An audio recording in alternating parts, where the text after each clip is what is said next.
এই কথা সবার কাছে শুনি, তবে কি হবে সেই শিক্ষা দিয়ে, যে শিক্ষা আপনার মাঝে থাকবে না মনুষ্যত্ববোধ একটুখানি। দিনকে দিন বলতে শিখুন, রাতকে নয় দিন।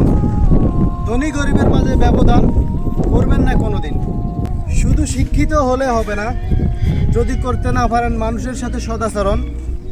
শিক্ষার মাঝামাঝি আপনার মধ্যে মনুষ্যত্ববোধ থাকাটা অতি প্রয়োজন।